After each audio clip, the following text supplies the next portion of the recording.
Hey guys, Liana here in Fallout 4, and look what I found. I found mountains. So you know what to do because it's Mountain Monday. We breathe in and out and breathe in and out. And if that sounded more labored for me than usual, yes, it was. I'm over a cold, but the unfortunate thing for me about colds is that I'll have like a day and a half of a cold, and then I'll have 4 days to a week of asthma related symptoms after that cold. And so it really sucks. And it was sort of a double whammy this week, last week anyway, because some drama went down. And you guys who have listened to this channel for a while, watch this channel for a while, know I tend not to use the word drama because it makes light of situations. But in this case, it actually was drama. It was just people being petty and silly. And so I don't really feel the need to say more about it because I got an awesome dog. Uh, and this is something funny for people who haven't played Fallout or for people that have. Check it out. You're looking at. Oh, wait. I don't. Oh, no. We're going to play with my dog's junk instead. Yeah, I went there. So now the dog's junk is my junk. Check it. My junk. You're looking at my junk.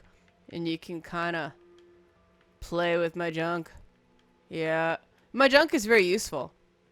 My junk goes in the workshop and it gets turned into useful things. So, don't people's junk. They get kind of upset. And now that the juvenile jokes are over, if you guys want to see my character, here we are. Yeah, instead of that, and, thank you guys for being patient. I don't know how long I'm going to be able to talk today. It's a little bit tough still. And I'm going to show you guys the settlement stuff for those of you that haven't played the game. Because as you can see, my settlement is a bit low on water. And I am not big on spending a whole lot of time on my settlement yet. Maybe once I actually finish the game, I'll pay more attention to it. But right now I'm just like, whatever. You get food and you get beds and you're going to shut up and be happy about it, settlers. Which maybe is why my happiness is only at 49%. But I digress. There we go. That's enough beds. How are we on food? Fine. Defenses kind of suck. What else is new? The defenses are really resource heavy. Now that's in part because I didn't figure out how to use the guard post properly until fairly recently. I don't have enough steel. So we're going to have to search around to see if I can find some steel. But that's not what I wanted to talk about. I want to talk about the fact that this is a Bethesda game. And more than one person asked me my opinion about the whole Kotaku thing, saying they were blacklisted by Bethesda and Ubisoft because people are saying it's because they broke an embargo. That's not what it actually is. What it is they reported on a game that hadn't been announced yet. And people have asked me to weigh in. The thing is, I have no specific insider information about that whole thing. And that makes it difficult for me to comment with any sort of, what's the word I'm looking for? Usefulness. And so, so I'm like, okay, how can I say something that's actually relevant to people and sort of informs people of what the issue actually is and why people are reacting so strongly to this instead of it just being, sort of I've already gone there. This is kind of empty. There might be something here. why this isn't just a disagreement between big game companies and a fairly big, press site. And to me, the thing that's really had me thinking about is the fact that we have absolutely zero standards in gaming regarding what the press has a right to do and what they don't have a right to do. And that causes conflicts because we have no industry standards. And on the flip side, what it's reasonable for the press to expect from publishers. And because it really is the publishers that serve as a gatekeeper between the and the press. Bethesda and Ubisoft are both interesting in that way because they're usually the publisher and the developer of something, as opposed to EA that uses that notorious sort of studio system, and Activision, who is sort of a similar structure. Bloat flies. And I think that this is something that perhaps could be a productive thing. Why am I wasting ammo on this? I don't know. Could be a productive thing to come out of this whole, sort of Kotaku thing, is the idea that we do need standards regarding expectations of press access and publisher transparency and disclosure. And I think that would potentially, if you guys wonder whatever I'm doing, I'm just sort of exploring the map to try to find stuff. But yeah, I think that part of where these conflicts are coming from, and this is not the only major website that's, ran afoul of a major publisher. They're just the only one that talks about it. Now that's in part because the other sites I've kind of been a part of, and, bigger and smaller, sort of take that as doing business. It's like, you take your shot, and if you report on something that hasn't been announced yet, the publisher's not gonna like it, and you take the swing, and you have to decide if that one story is worth ruining, the relationship with that publisher. And that's not unique to gaming. Turret. Hello, Turret. Turrets are surprisingly vulnerable to poison. It's a bit odd. But the risk reward paradigm in journalism is not unique to gaming. It happened when I was in music. You sort of had to keep your powder dry regarding the challenging questions and stick to ones you really wanted to go for, because otherwise, not only would that artist never talk to you again, but the publicist from that record company would not give you anybody else. And so it's part of the game. Now, gaming does have a particular challenge because, like I said, unlike television or unlike films that have, in TV, they have the upfronts where the critics, the critics of a certain stature go down and they take, I don't know how long it is anymore. It seems like they're down there. Yes. But they go down there and they see what's on offer from the various, I'm going to wait for this because that would be a spoiler and we don't want to spoil the game. But yeah, there's actually an event where TV critics go down and check out, what the various companies have in store, and that means they get to view the entire pilot. And sometimes, they meet celebrities associated with a TV show, they get background information. It's the opportunity to promote. And if you don't, if you aren't ready to go for the upfronts, then it's seen as, not living up to expectations. And so gaming doesn't really have something similar in that the idea of press demos as standard is really falling by the wayside. I mean, this game is a classic example of a game that didn't make itself available, playable to the press.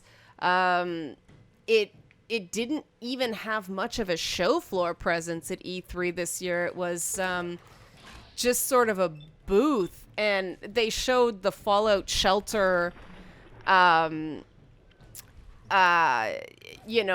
mobile app, but there was none of this game. And I suspect part of the reason is it's kind of buggy, and there are some, I'll say, quirks to the gameplay. The gameplay I find quite slow, and I'm calling it sludgy, meaning there's something, especially in third-person mode. To me, the movement rate feels too slow. I feel like the character animation, I don't know if you guys can see it, but the character animation, oh, Meyerluck, is moving. It seems like oh, you're in a pen. I'm not going to hurt you. But it seems like the character, it's fine in crouch mode, but when you stand up, I feel like the character is not moving as quickly as it should be based on the animation they gave the character. And this is when people start going, nitpicking, not that big a deal, all that stuff. And here's a game bug. I tried to open my weapons and it didn't do it. And so, yeah, it's not just visual bugs on this. And you guys should know, this is the PC version of the game on ultra quality. It's probably not going to come across on YouTube. But yeah, there are issues with it. There are, and it's very complicated as well. I mean, you can see the weapon and item wheel. It's huge. Whoa, armored dog. And so it's, this combination of slow and complex, but, it's a Bethesda game, and we expect that, especially, after Skyrim got a bazillion sales and made a ton of money with mediocre combat. So, Bethesda kind of gets a pass where other game companies don't. I mean, I've been seeing bugs similar to the ones that Unity got very heavily criticized for. And this game's been getting huge scores in reviews. And that's not the fault of anybody but the people doing the reviews if you buy into the hype like that. Or, more to the point, you just don't want to have to deal with the screaming when you give a game that's heavily hyped a less than stellar review, like I had to do with Rise of the Tomb Raider, because I legitimately thought that game needed work. It wasn't quite ready. And again, wasn't playable. And I'm getting, losing my zen territory about this trend of AAA games not, just not providing advanced stuff so that we in the press can set reasonable expectations. And that's why I go back to industry standards, because if a company knows that, grenade, if a company knows they're behind on their development cycle, or if a company knows that, they don't have to show something, they're not going to do it if they think it's going to have negative consequences for their product. And that's why I think that, the fact that the various, you know, prominent websites don't get along in gaming. It's not a competitive thing. It's an adversarial thing that, once you sort of hit a certain level, you're the competition, and then you're everything freaking evil in the world. And this is just my opinion. I'm not saying that this is gospel or anything like that. This has just been my experience. But the fact that there isn't sort of, what's the word I'm looking for? I don't know what to call it, but I saw it in things like, the City Beat, the journalists that cover municipal politics, city hall stuff. There are certain things that, yes, they're all competing for the same stories, but then there are certain things that they actually work together on for the greater good and to uphold the public trust. And that's what I think that gaming has to do, because, we're not, keeping people who get paid. Here's another glug. Did you see that just fired when I reloaded? I don't know what freaking causes that, but it's annoying. But, so yeah, we're not, keeping politicians honest. We're not. But we are, at the end of the day, essentially in the business of advising gamers how to spend their money. Whoa! And that's... that means something, right? I'm not going to say I think a game is good when I don't think it's good, even if I know that people are going to freak out on me, because that's not my job.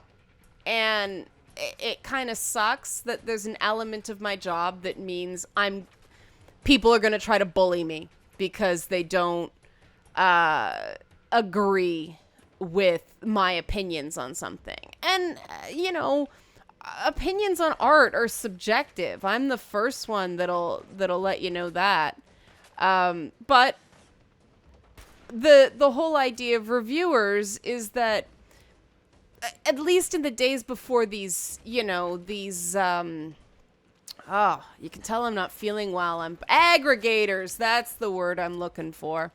In the days before these aggregators, you started following a reviewer because they wrote for the paper you read or the news broadcast you watched. And so you sort of figured out what they liked and didn't like. And, you could sort of read bias that way. It's harder when people go to a service like Metacritic and just look at the score. And that doesn't mean scores are inherently bad. It means the issue with aggregates is that people get a little too dependent on that number. And I'll tell you, I think the number on a review might in some ways be the least useful part of that review. The reason it's there is for people who just, they want an answer quick. And they don't necessarily have the time or, quite frankly, the interest to, read a 1,000-word explanation of the number. They just want a real quick, is this worth my money? And to me, my personal score is if I give a game an 8, that means it's worth full retail price. Don't wait for a sale. It's worth the money now. And if I don't think that it hits that benchmark, I give it less than an 8. And that's my meaning for game reviews. There isn't really an accepted metric, although I guess that's pretty standard. That's pretty standard in terms of what game reviews mean. But we're back to that issue, and that's sort of the core of what I'm talking about while playing a video game here today, is the idea that we really have no best practices for video game journalism. And that has to come from the industry itself, and that has to come from the people who write about games getting along long enough to actually say, all right, what do we really need? What do we consider, say, the top 5 most important things that we need from publishers, and, the top 5 responsibilities we have to publishers. And I don't know what collectively those things would be decided to be, because we haven't had that discussion. And I really honestly think whatever that decided to be, is better than what we have now, which is an industry that's all over the place. And that'll be better for publishers as well, because they know what to expect. And then, hey, I walked right through an object. Awesome. Did you guys see that? Let's see if that'll do it again. Whee, I can walk through metal. Yay. I expect better from a game getting 9s. Wow. Okay. Angry. This is Mountain Monday. Zen. Zen, guys. Zen. Breathe. No, I can't breathe. Oh, no. Oh, no. Yeah, I really think that the silly fighting over cultural issues is really getting in the way of us getting this stuff right. And that's doing a disservice to both advertisers and the people who read the content, because without standards, let me up there. The content is less useful to the people that consume the content. And unfortunately, the discussion of creating the best games writing we possibly can has been hijacked by cultural issues. And that just frustrates me. And I don't have the breath or people's attention spans to get into the details of why.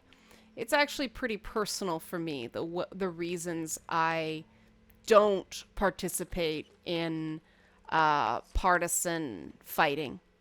And, maybe that's something I'll get into another day. Right now, I'm just going to go back to playing with my junk. Come on, that's funny. It's immature, but it's funny. But I just wanted, because people asked, what my thoughts were about the whole Kotaku story. Did I clear it? No, not yet.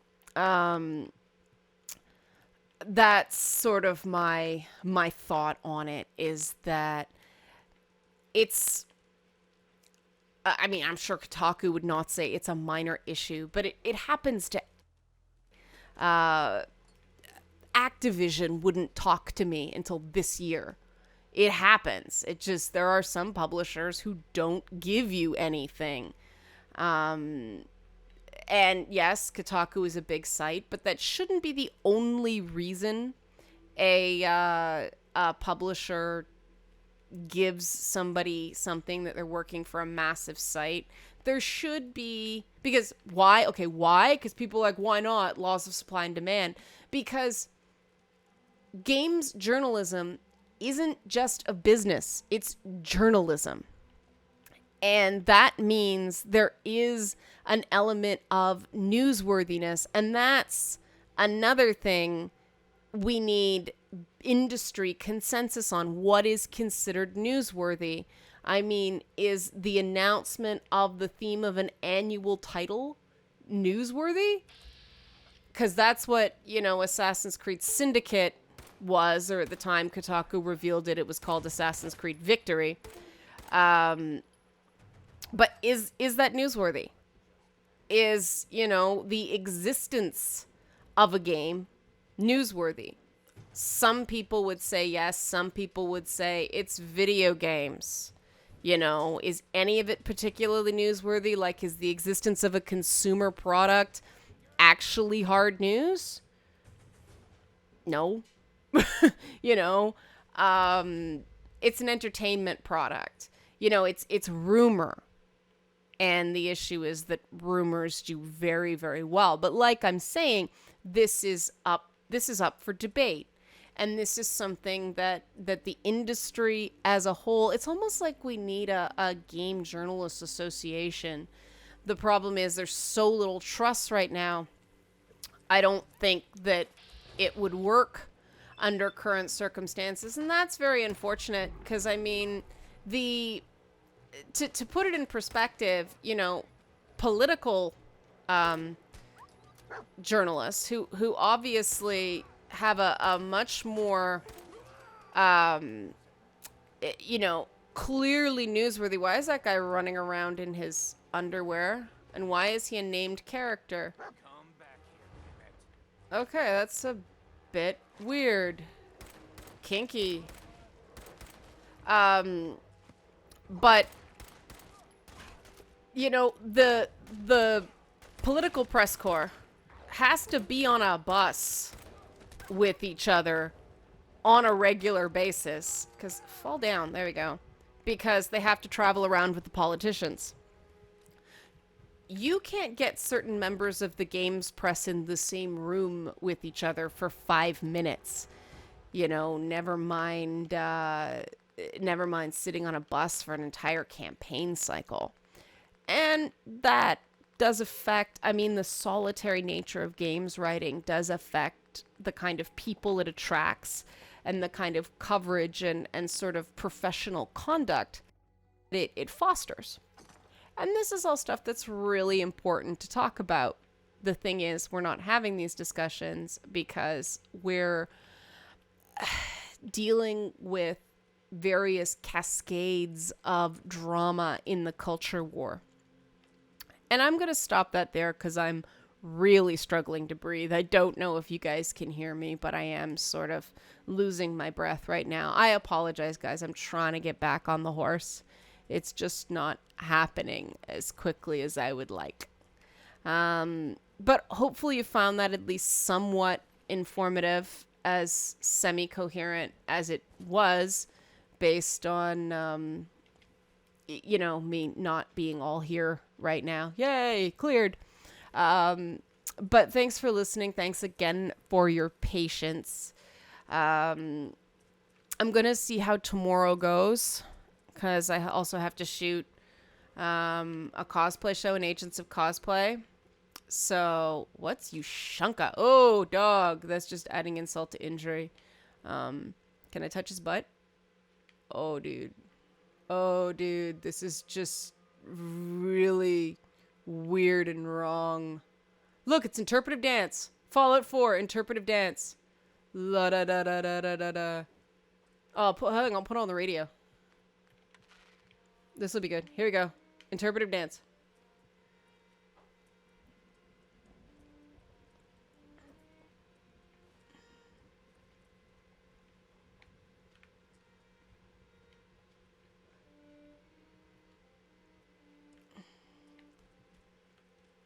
Whoops, where'd he go? This is just total desecration of a corpse. Whee! It's corpse ballet. Isn't this soothing? Don't we feel better? Watching a body in its underwear flail around ragdoll-like? Come on, this is better than fighting. This is something that everybody in games can agree on. Is amusing. Oh, look at that. Good form. Good form.